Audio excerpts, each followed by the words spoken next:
Hello friends, இன்னைக்கு வந்து நம்ம மாடி தோட்டத்தில் என்ன வீடியோ பார்க்க போகிறோம் அப்படின்ட்டு பார்த்தீங்கன்னா, ஒரு டிப்ஸ் வீடியோ பிகினர்ஸுக்கு. நம்மளை வந்து ஃபாலோ பண்ணி நிறைய பேர் தோட்டம் போட்டிருக்கீங்க. புதுசாக வைக்கிறவங்களுக்கும் இந்த வீடியோ வந்து யூஸ்ஃபுல்லாக இருக்கும். ஏற்கனவே வச்சுருக்கவங்களுக்கும் இந்த வீடியோ வந்து யூஸ்ஃபுல்லாக இருக்கும். என்ன அப்படின்ட்டு பார்த்தீங்கன்னா, இந்த மார்ச் ஏப்ரல் மாதம் என்னென்ன வந்து நம்ம பயிர் பண்ணலாம் அப்படிங்கிறத தான் இந்த வீடியோவில் வந்து பார்க்க போகிறீங்க. வாங்க வீடியோக்குள்ளே போகலாம். உங்கள் வீட்டு தோட்டம் மற்றும் மாடி தோட்டத்திற்கு தேவையான தரமான நாட்டு விதைகள், உயிர் உரங்கள், வேப்ப புண்ணாக்கு, கடலை புண்ணாக்கு, பஞ்சகாவியம், மீனமிலம், குரோபேக், செம்மண், தரமான மண்கலவை, மண்புழு உரம் மற்றும் இதர பொருட்கள் எல்லாமே நம்மள்கிட்ட கிடைக்குங்க. ஸ்க்ரீனில் தெரிகிற நம்பருக்கு வாட்ஸ்அப் பண்ணுங்கள், நான் டீட்டெயில் எல்லாம் அனுப்பி வைக்கிறேன். பொருட்கள் பார்த்திங்கன்னா நம்ம கொரியர் மூலமாகவும் அனுப்பி வைப்போம், மேட்டூர் பார்சல் சர்வீஸ் மூலமாகவும் அனுப்பி வைப்போம். இந்த மார்ச் ஏப்ரல் மே மாசத்துல என்ன வளர்க்கலாம் அப்படின்னு பார்த்தீங்கன்னா, ஃபர்ஸ்ட் வந்து கீரைகள் வந்து போடலாம். கீரைகள் வந்து இப்போதான் நல்லா ஜம்முன்னு வளரும். மழை காலத்தில் பார்த்தீங்கன்னா நம்ம விதை போட்டோம்னா மழையில வந்து சடசடன்னு அடித்து விதையெல்லாம் இதாகிடும், பரவி போயிடும், முளைக்காம போயிடும். அப்படியே முளைச்சி செடி வளர்ந்துருந்தா கூட அழுகி போயிடும். அந்த ப்ராப்ளம் வந்து இருக்கும் மழை காலத்தில். சம்மரில் வந்து அந்த பிரச்சனையும் இருக்காது. அதனால எல்லா கீரையும் போடலாம். அரைக்கீரை, சிறுகீரை, முளைக்கீரை, பச்சை தண்டிக்கீரை, சவுப்பு தண்டிக்கீரை, இந்த மாதிரி என்னென்ன கீரை இருக்கோ எல்லா கீரையும் வந்து போடலாம். நான் இப்போ வந்து கீரை போட ஆரம்பிச்சிட்டேன் பாருங்க. இப்போதான் ஸ்டார்ட் பண்ணியிருக்கேன். இங்கே வந்து அரைக்கீரை போட்டிருக்கேன். அப்புறம் அங்கே பார்த்தீங்கன்னா சிவப்பு முளைக்கீரை போட்டிருக்கேன். சரி, நமக்கு வந்து வாரத்தில் ஒரு 2 தடவையாவது கிடைக்கணும் அப்படிங்கிறதுக்காக கொஞ்சம் கேப் விட்டு போடலாம் அப்படின்ட்டு இருக்கேன். இப்போ இதில் பார்த்தீங்கன்னா 4 இலை வந்துருச்சு பார்த்தீங்களா. அதுக்கப்புறம் இப்போ அடுத்து காமிச்ச பேக்கில் 2 இலை வந்திருக்கு. இன்னும் ஒரு 4 நாள் கழிச்சு இன்னொரு பேக்கில் வந்து போட்டு விடுவேன். ரெகுலராக கிடைக்கிற மாதிரி அப்படி போட்டுக்கலாம். நம்ம கீரைகள் வந்து போட்டு விடுங்க, எல்லா விதமான கீரைகளும் போட்டு விடுங்க. முக்கியமாக பிகினர்ஸ் வந்து கீரையிலேருந்து ஸ்டார்ட் பண்ணுங்க. உங்களுக்கு வந்து ஈஸியாக வந்து ஒரு 22லேருந்து ஒரு மாதத்தில் கீரை வந்து அறுவடை பண்ணலாம். அதுக்கு பேக்கோட சைஸ் பார்த்தீங்கன்னா 18க்கு 6. இது வந்து சரியா இருக்கும். உயரம் கம்மியா இருந்தாலே போதும். ஏன்னா நம்ம 22லேருந்து ஒரு மாசத்துக்குள்ள அறுவடை பண்றதுனால வேர் வந்து அந்த அளவு கீழே போகாது. இந்த சைஸ் பேக்லயே நம்ம வளர்த்துக்கலாம். அடுத்து பார்த்தீங்கன்னா முள்ளங்கி வந்து போடலாங்க. பிகினர்ஸும் போடலாம், எல்லாருமே போடலாம். அது வந்து முள்ளங்கி பார்த்தீங்கன்னா ஒரு 45லேருந்து 60 நாளைக்குள்ள அறுவடை வந்து பண்ணிடலாம். ஈஸியா வரும் முள்ளங்கி. நான் வந்து ஒரு பேட்ச் வந்து அறுவடை பண்றோம். அடுத்த பேட்ச் வந்து இது அறுவடைக்கு தயாராகிக்கிட்டு இருக்குது. இங்க பாருங்க, இது வந்து அறுவடைக்கு தயாராகிக்கிட்டு இருக்குது. இன்னொரு பேட்ச் இப்போதான் போட்டு முளைச்சி வந்திருக்குது. அது பின்னாடி இருக்கு, அது பாருங்க, இப்போதான் முளைச்சி வர ஆரம்பிச்சிருக்குது. ரெகுலராக கிடைக்கிற மாதிரி அந்த மாதிரி பேட்சா ஒரு 3 பேக் வந்து வச்சுக்குவேன். அந்த மாதிரி போட்டுக்குங்க. இதுக்கு பேகு வந்து நீங்கள் 18க்கு 9 சைஸ் வந்து எடுத்துக்குங்க. நான் வந்து என்கிட்ட நிறைய கீரை பேக் போட்டுட்டனால இந்த 18க்கு 6லையும் போட்டிருக்கேன், 18க்கு 9லையும் போட்டிருக்கேன். 18க்கு 6ல் கிழங்கு கீழே போகாது, கொஞ்சம் மேலே வரும். கிழங்கு கொஞ்சம் உருண்டு வரும், நல்லா குண்டாக இருக்கும். அந்த மாதிரி வந்து போட்டுக்குங்க. முள்ளங்கி போடுங்க. அடுத்து என்ன போடலாம் அப்படின்ட்டு பார்த்தீங்கன்னா, கத்திரிக்காய் வந்து போடலாம். நம்ம தோட்டத்தில் கத்திரிக்காய் பின்னாடி இருக்குது. எல்லா விதமான கத்திரிக்காயும் போடுங்க. கத்திரிக்காய் எப்படி போடணும் அப்படின்ட்டு பார்த்தீங்கன்னா, இங்கே பாருங்க, நான் வந்து இப்போ நாற்று போட்டிருக்கேன் பாருங்க. இது வந்து வேங்கிரி முள்ளு கத்திரி வந்து நாற்று போட்டிருக்கேன். இப்போ இந்த சம்மருக்கு வந்து கத்திரிக்காய்லாம் ரொம்ப அருமையாக வளரும்.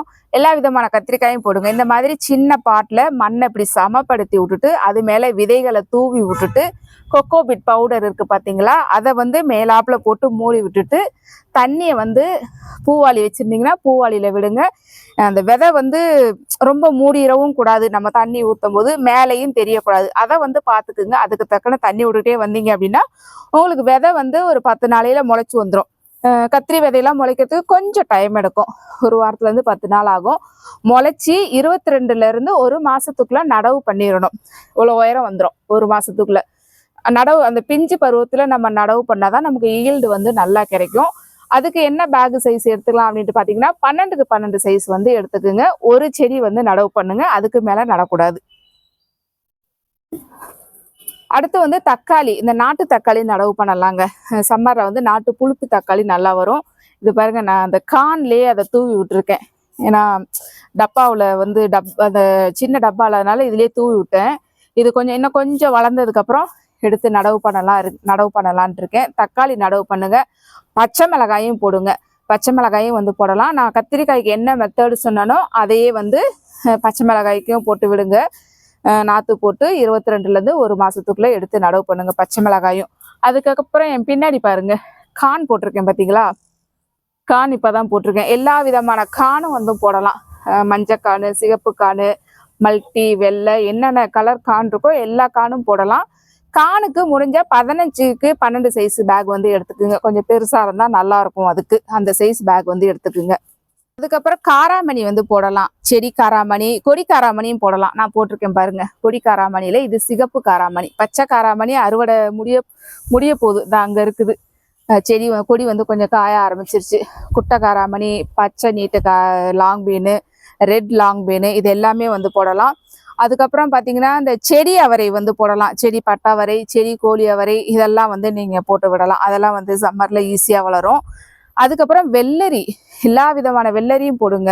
பிஞ்சு வெள்ளரி, குண்டு வெள்ளரி, சாம்பார் வெள்ளரி, பழம் வெள்ளரி எல்லா வெள்ளரியும் போட்டு விடுங்க. வெள்ளரிக்கெல்லாம் வந்து 15க்கு 12 சைஸ் க்ரோ பேக் எடுத்துக்குங்க. காராமணிக்கு கூட 15க்கு 12 சைஸ் இருந்தால் எடுத்துக்குங்க. இல்லாத பட்சத்துக்கு 12க்கு 12 எடுத்துக்குங்க. அதுக்கப்புறம் வந்து இது போடலாம். முலாம்பழம் போடலாம், தர்பூசணி போடலாம். அதுவும் வந்து 15க்கு 12 சைஸ் க்ரோ பேக் வந்து எடுத்துக்குங்க. அப்புறம் இந்த மிளகாய் வெரைட்டியில் எல்லா விதமான வெரைட்டி மிளகாயும் போடலாம். நான் வச்சுருக்கேன். பிளாக் சில்லி இருக்குது, சன்ஷைன் சில்லி இருக்குது. அதெல்லாம் வச்சு விடுங்க, ரொம்ப நல்லாவே வளரும். அதுக்கப்புறம் பார்த்தீங்கன்னா கொத்தவரை வந்து போட்டு விடலாம். மூக்குத்தி அவரை வந்து போட்டு விடலாம். வேற என்ன போடலாம் அப்படின்ட்டு பார்த்தீங்கன்னா இதெல்லாம் வந்து போட்டு விடுங்க. அப்புறம் பார்த்தீங்கன்னா இந்த வெண்டைக்காய் போடலாங்க. சொல்ல மறந்துட்டேன். வெண்டைக்காய் வந்து போட்டு விடுங்க. நான் 7 பேக்ல வந்து போட்டு விட்டுருக்கேன். எனக்கு வெண்டைக்காய் வேணும் அப்படிங்கிறதுக்காக இங்கே போட்டு விட்டுருக்கேன். 7 பேக்ல இப்போதான் போட்டு விட்டுருக்கேன். அதுக்கப்புறம் செடி தம்பட்டை வரை வந்து போடலாம். செடி தம்பட்டை வரை எப்பொழுதுமே காய் வந்து கொடுத்துக்கிட்டே இருக்கும். அது வந்து போட்டு விடுங்க. அடுத்து கொடி வகைகள் அப்படின்ட்டு பார்த்தீங்கன்னா இந்த புடலங்காய் போடலாம், பீர்க்கங்காய், பாகற்காய், நீட்டு சுரை இதெல்லாம் வந்து போட்டு விடலாம். அதெல்லாம் சம்மருக்கு காய்க்கும். அதுக்கப்புறம் கோவக்காய்க்கு சீசனே கிடையாதுங்க. கோவக்காய் வந்து நம்மக்கிட்ட இப்போ செடி கூட வந்திருக்கு. நிறைய பேர் வந்து கேட்டுக்கிட்டே இருந்தீங்க. வீடியோ பார்த்தீங்கன்னா உங்களுக்கு தேவை அப்படின்னா வாட்ஸ்அப்புக்கு கான்டாக்ட் பண்ணி கோவக்காய் செடியும் வந்திருக்குது, வாங்கிக்கிங்க. மலேசிய நீட்டு கோவக்காய், அப்புறம் பன்னீர் திராட்சையும் வந்திருக்கு. தேவைன்னா நீங்கள் வாங்கிக்கிங்க. இதெல்லாம் வந்து வளர்க்கலாங்க. ஏதாவது சந்தேகம் இருந்தது அப்படின்னா நீங்கள் வாட்ஸ்அப்புக்கு கான்டாக்ட் பண்ணுங்கள். நான் உங்களுக்கு வந்து அதில் ரிப்ளை பண்ணுறேன். ஓகே ஃப்ரெண்ட்ஸ், இன்னைக்கு வந்து ஒரு டிப்ஸ் வீடியோ பார்த்தீங்க. இந்த வீடியோ வந்து உங்களுக்கு பிடிச்சிருந்ததுன்னா லைக் பண்ணுங்க, உங்கள் நண்பர்களுக்கு ஷேர் பண்ணுங்க. தொடர்ந்து வீடியோக்கள் பார்க்கறதுக்கு மறக்காம சேனலை சப்ஸ்கிரைப் பண்ணிக்கோங்க. நன்றி. Happy gardening.